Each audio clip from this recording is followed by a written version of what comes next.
Hello friends, कैसे हैं आप सब। आज हम बात करेंगे कि सिनॉप्सिस क्या होती हैं, सिनॉप्सिस कैसे बनाते हैं। आपकी जो भी प्रॉब्लम्स हैं, क्वेरीज है सिनॉप्सिस से रिलेटेड, सबके बारे में आज हम इस वीडियो में बात करेंगे। कोई टेंशन लेने की ज़रूरत नहीं है, आराम से सिनॉप्सिस बनाएं। तो सिनॉप्सिस जो है वो आपको सबमिट करानी होती है। कब? तब आपको कोई भी थीसिस है ना, कोई भी थीसिस अगर सबमिट, आपको अपना प्रपोजल देना है, रिसर्च प्रपोजल देना है, तो उसके लिए आपको सिनॉप्सिस की ज़रूरत होती है कि सिनॉप्सिस कैसे बनानी है। अगर आप बोल सकते हो मास्टर्स में आपको ज़रूरत होती है, ये पोस्ट ग्रेजुएशंस में आपको इसकी ज़रूरत होती है, पीजी कोर्सेज में। तो डिसर्टेशन बनाने के लिए आपको पहले सिनॉप्सिस तैयार करके रखनी पड़ती है ना, कि क्या टॉपिक लिया है आपने, कैसे करोगे अपनी रिसर्च को कंडक्ट। तो बेसिकली रिसर्च को कंडक्ट करने के लिए जो आप रूपरेखा बनाते हो कि आपको कैसे करना है, टीचर को, अपने जो सुपरवाइजर है उसको बताते हो कि मैंने ये टॉपिक चूज़ किया है, यहाँ पे मुझे प्रॉब्लम्स लग रही है इन एरियाज में और मैं इनको फाइंड आउट कर सकता हूँ अपने रिसर्च के जरिए। सो वो जो शॉर्टर एक्सप्लेनेशन होते हैं, जैसे आप बोल सकते हो ना समरी, है ना। समरी क्या होता है? शॉर्टर एक्सप्लेनेशन होती है। तो वो भी एक तरह से शॉर्टर एक्सप्लेनेशन होती है, किसकी? आपकी थीसिस की या फिर आपके डिसर्टेशन की। ओके। सो अगर पीजी की बात करें तो पोस्ट ग्रेजुएट कोर्सेज में उसे डिसर्टेशन बोल दिया जाता है। ठीक है, डिसर्टेशन बोल दिया जाता है। और अगर हम बात करें इसकी, अगर पीएचडी की बात करें तो पीएचडी में उसे थीसिस बोला जाता है। ओके। सिनॉप्सिस होता क्या है? तो सिनॉप्सिस एक क्या है? ब्रीफ समरी है, आपकी ओवरव्यू है एक लार्जर पीस ऑफ वर्क का। जैसे यहाँ पे इमेज दी हो ना कि इतनी सारी बुक्स का एक छोटा सा पार्ट हो गया ना। तो आप जब बहुत बड़ी अपनी थीसिस बनाते हो 300 पेजेस की, या फिर आप बोल सकते हो 150 पेजेस की या 100 पेजेस की आप थीसिस या डिसर्टेशन बनाते हो, उसके लिए आपको अपनी रूपरेखा तैयार करनी होती है, समरी तैयार करनी होती है कि आपने ये चीज़ें इसमें की हैं और करना चाहते हो। ठीक है। For example book, movie, research paper और प्रोजेक्ट। तो it highlights the main points, key themes and overall structure of the concise manner. Concise manner में आपको ये दिखाते हैं, कंसाइज मतलब एक छोटे तरीके से, एक तरह से जिसमें आप सिर्फ इंपॉर्टेंट चीज़ें रखते हो, है ना, इंपॉर्टेंट चीज़ों को इंक्लूड करते हो, वही आपके सिनॉप्सिस में इंक्लूड होती है। तो हम देखेंगे ये सिनॉप्सिस कैसे लिखनी है, क्या फॉर्मेट होता है सिनॉप्सिस लिखने का, ताकि ये आपको बहुत आसानी से समझ आए और आप देख सकें। आप अपने थीसिस से पहले, अपने डिसर्टेशन कंप्लीट करने से पहले या फिर डिसर्टेशन सबमिट कराने से पहले आप इसको सबमिट करा सके, ताकि टीचर पे एक इंप्रेसिव प्रभाव पड़े और आप भी अच्छे से कर सके। ठीक है, तो फॉर्मेट के बारे में देखते हैं। तो फॉर्मेट क्या है इसका? सबसे पहले तो हमें टाइटल लिखना होता है। ओके। सबसे पहले जब भी हम कोई भी थीसिस या फिर सिनॉप्सिस बनाएंगे, ठीक है, तो उसमें हमें पहले क्या लिखना पड़ेगा? टाइटल लिखना पड़ेगा। सो देखो, टाइटल में क्या लिखना है आपको? Name of the topic. सबसे पहले ऊपर आपको क्या लिखना है? अपने टॉपिक का नाम लिखना है। जस्ट लेट मुझे अपने टॉपिक का नाम लिखना है। आफ्टर दैट आप लिखोगे synopsis submitted to the university name, मतलब आपकी यूनिवर्सिटी का नेम लिखना है यहाँ पे। कि पहले आप टाइटल लिखोगे, फिर असिनॉप्सिस जो यहाँ पे लिखा हुआ है सबमिटेड टू, फिर अपना यूनिवर्सिटी का नेम लिखोगे। For the degree of, name of the degree, फिर आपको अपने डिग्री का नाम लिखना है। For example master of education या master of arts in education या फिर मास्टर ऑफ साइंस, जो भी आपकी डिग्री का नाम है, इन सब्जेक्ट, जो भी सब्जेक्ट है आपका, जैसे एजुकेशन है, फिजिक्स है, बायोलॉजी है, कॉमर्स है, इकोनॉमिक्स है, वो सब्जेक्ट का नाम। फिर आपको अपनी यूनिवर्सिटी का लोगो लगाना है। ओके, जिस यूनिवर्सिटी से आप कंडक्ट करना चाहते हो या फिर जिस यूनिवर्सिटी में आपको डिसर्टेशन सबमिट करानी है। ओके। फिर इधर यहाँ पे आप अपने सुपरवाइजर का नाम लिखोगे और यहाँ पे अपने इन्वेस्टिगेटर इन द सेंस कि खुद का नाम लिखोगे। ओके, खुद का नाम लिखोगे और फिर name of your department and the last one is session, कि कौन से सेशन में आप ये कर रहे हो। ओके। तो ये सारी चीज़ें आप लिखोगे अपने फॉर्मेट में। पहले सबसे पहले जो लिखा जाएगा वो टॉपिक लिखा जाएगा।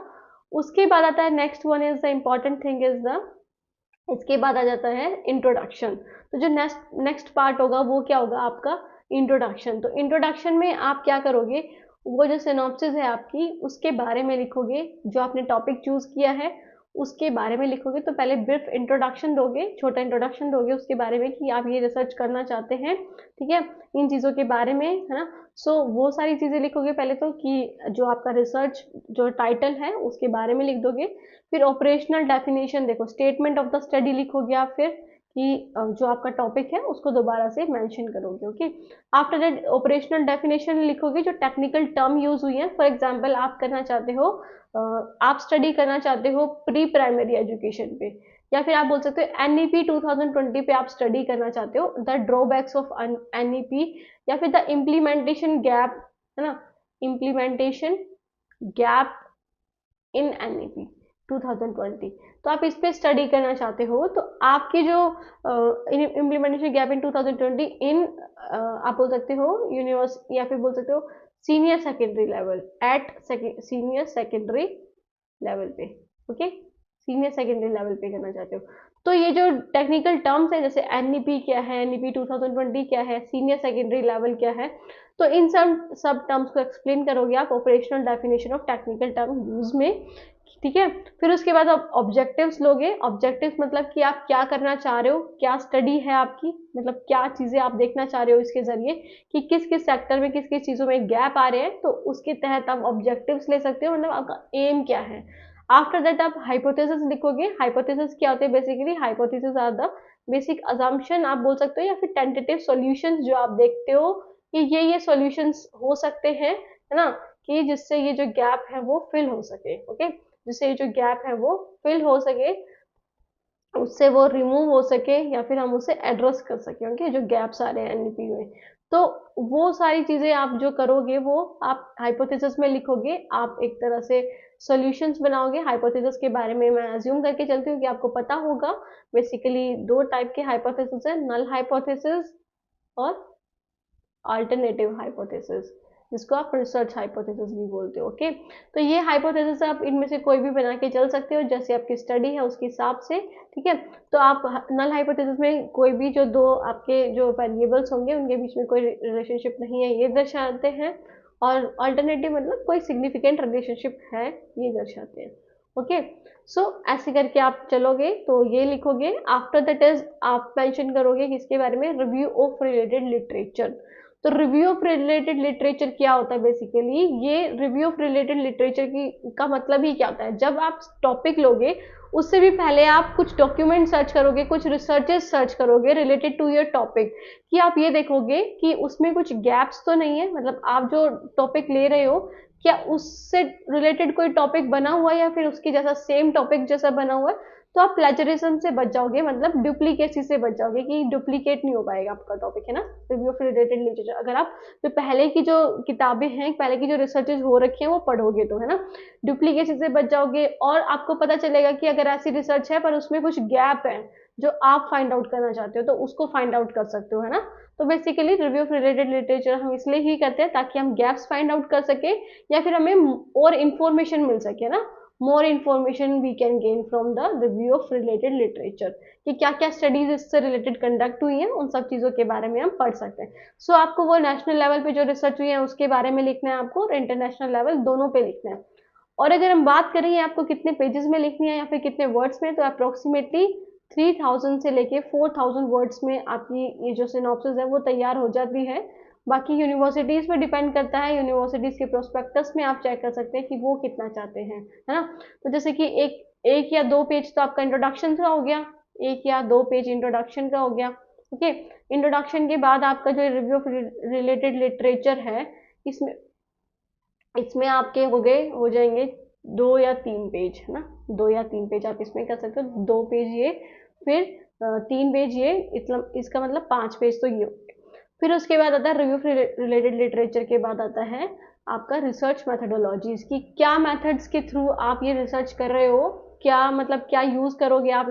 अब आपने ये सब तो डिसाइड कर लिया कि ये आपका टॉपिक है, आप कैसे करोगे उस रिसर्च को कंडक्ट, तो वो सारी चीजें आप रिसर्च मैथडोलॉजी में करोगे, है ना, डिसाइड करोगे। तो सबसे पहले आप डिस्कस करोगे कि मैथडोलॉजी क्या है आपके रिसर्च की, मतलब कौन से मेथड की रिसर्च कर रहे हो आप, है ना। आप क्वांटिटेटिव मेथड्स वाली रिसर्च कर रहे हो, क्वालिटेटिव कर रहे हो, है ना, कौन सी कर रहे हो। फिर इनमें भी आप कौन सी कर रहे हो, हिस्टोरिकल कर रहे हो, डिस्क्रिप्टिव कर रहे हो, है ना, डिस्क्रिप्टिव कर रहे हो, या फिर आप बोल सकते हो एथनोग्राफिक स्टडी कर रहे हो आप, या फिर आप केस स्टडी कर रहे हो, है ना। तो ऐसे करके बहुत सारी स्टडीज हैं या फिर बहुत सारे टाइप्स हैं जो आप लिख सकते हो, या फिर आप मिक्स्ड रिसर्च कर रहे हो, उसमें क्वांटिटेटिव और क्वालिटेटिव दोनों आ जाएंगे। तो कौन सी अप्रोच यूज कर रहे हो आप मेथोडोलॉजी में लिख दोगे। After that population and sample में आप लिख दोगे कि क्या आपकी पॉपुलेशन का साइज है, मतलब आपकी जो पॉपुलेशन है, मतलब आप किस पे कर रहे हो। जैसे यहाँ पे था हमने टॉपिक करना सीनियर सेकेंडरी, तो आपकी पॉपुलेशन क्या है, सीनियर सेकेंडरी स्कूल्स के स्टूडेंट्स हैं, तो सीनियर सेकेंडरी स्कूल्स आपकी पॉपुलेशन है। तो उसमें से सैंपल कितने लोगे आप, मतलब सैंपल कैसे लोगे, तो आपके जो कैसे आप डिसाइड कर सकते हो कि आपकी जो स्कूल के आपके जो एरिया के पास जो स्कूल्स हैं आप उसमें जाके ले सकते हो, है ना। तो आप कैसे लोगे उन सैंपल्स को, कितने सैंपल्स लोगे, जैसे 100 स्टूडेंट्स का ही लेना चाहते हो, 50 का लेना चाहते हो, तो वो सारी चीज़ इसमें लिख दोगे। After that is tool use, तो टूल्स कौन से यूज होंगे इसमें, तो टूल्स कैसे हो सकते हैं जिसके थ्रू आप ये स्टडी कंडक्ट करोगे। तो आप क्वेश्चनियर के थ्रू डेटा ले सकते हो, मैं इधर लिख देती हूँ। टूल्स में आप क्या लिखोगे, टूल्स में जस्ट अ मिनट, टूल्स में आप लिखोगे कि आप क्वेश्चनियर के थ्रू क्वेश्चनियर यूज कर रहे हो, है ना, या फिर आप इंटरव्यू के थ्रू कर रहे हो रिसर्च अपनी, है ना, इंटरव्यू के थ्रू उनसे क्वेश्चंस पूछ रहे हो या फिर आप उस रिसर्च को आगे बढ़ा रहे हो, है ना।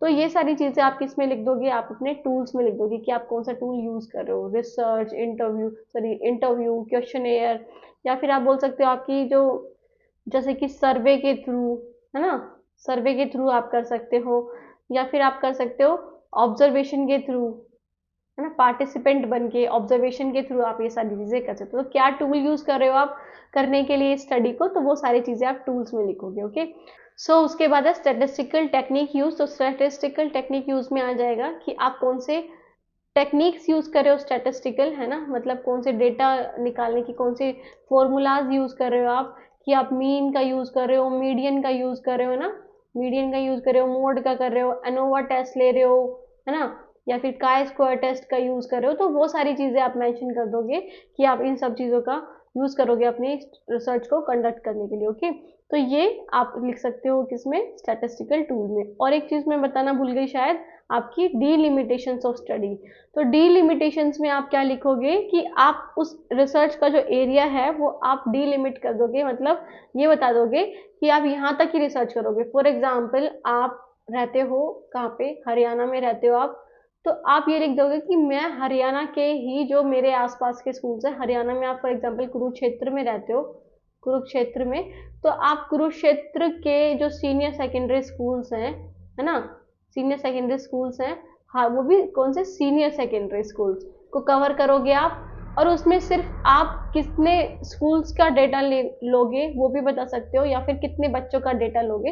तो डीलिमिट कर दोगे एक तरह से, कि ये लिमिटेशंस लगा दोगे कि इसके अलावा मैं कहीं और नहीं जाऊंगा। तो ये सारी चीजें आप उसमें बता दोगे। ओके, देखो फिर उसके बाद जो लास्ट वन पॉइंट आता है वो आता है रेफरेंस। तो इन सब चीज़ों के बाद आप रेफरेंस डालोगे कि जहाँ जहाँ से आपने चीज़ें उठाई हैं, मतलब आपने ये जो रिसर्च कंडक्ट करने के लिए जो आपने डेटा जहाँ से लिया है अपना, है ना, जहाँ से डेटा लिया है, आपने जो रिव्यू ऑफ रिलेटेड लिटरेचर पढ़े हैं, आपने जो चीज़ें साइट करी हैं अपनी रिसर्च में, मतलब लिखी हैं किसी और की रिसर्च से लेकर, किसी और की बुक से लेकर, या फिर कोई साइट से लेकर, है ना, तो वो सारी चीज़ें आप रेफरेंसेज में मेंशन करोगे।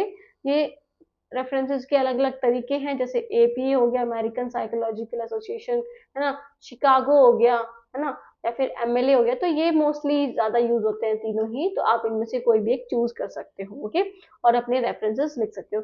तो बेसिकली ये आपका फॉर्मेट होता है। अगर हम इसको थोड़ा वाइंड अप करें तो सबसे पहले आप क्या लिखोगे, इंट्रोडक्शन लिखोगे, है ना, पहले इंट्रोडक्शन लिखोगे, फिर उसके बाद आप क्या लिखोगे, इंट्रोडक्शन के बाद review of related literature, review of related literature के बारे में मेंशन करोगे आप। आफ्टर दैट आप क्या करोगे, आफ्टर दैट आप मैथडोलॉजीज के बारे में, कि जो मैथडोलॉजीज हैं ना, जो मेथड्स आप यूज करोगे, जैसे टूल्स कौन से लोगे, तो रिसर्च मैथडोलॉजीज आप यहाँ पे यूज करोगे। फिर आपका आ जाता है ना, last one is a reference, क्योंकि अभी आपने कोई कंक्लूजन नहीं निकाला है, आप स्टडी करना चाहते हो, इस पे प्रपोजल तैयार करना चाहते हो कि मैं इस चीज़ पे स्टडी करना चाहता हूँ, तो इसके लिए आप क्या कर सकते हो, ये ऐसे बना सकते हो। ओके, तो हमने पढ़ लिया introduction, review of related literature, methodologies और रेफरेंसेस। तो बेसिकली ये ही 4 पॉइंट्स हैं जो आपको अपने सिनॉप्सिस में ऐड करने होते हैं। बहुत ही आसान है, कोई घबराने की बात नहीं है। अगर इससे रिलेटेड और भी कोई क्वेरी है तो आप कमेंट सेक्शन में कमेंट करके ज़रूर पूछ लेना, ठीक है। कोई भी क्वेरी आपकी रह गई हो फिर भी अभी भी, तो आप बता सकते हैं। आप इजी पथ एजुकेशन चैनल से भी जुड़ सकते हैं, ताकि आपको इससे रिलेटेड वीडियोस मिलती रहे, आपकी एजुकेशन से रिलेटेड, है ना, एजुकेशन से रिलेटेड, बीएड, एमएड और ये आईटेप से रिलेटेड जो भी आपको इन्फॉर्मेशन चाहिए वो आपको इस चैनल पे मिल जाएंगी। सो स्टूडेंट, सब्सक्राइब करना ना भूलिएगा, ठीक है। Thank you so much student for watching the video. Okay, bye, take care, have a nice day.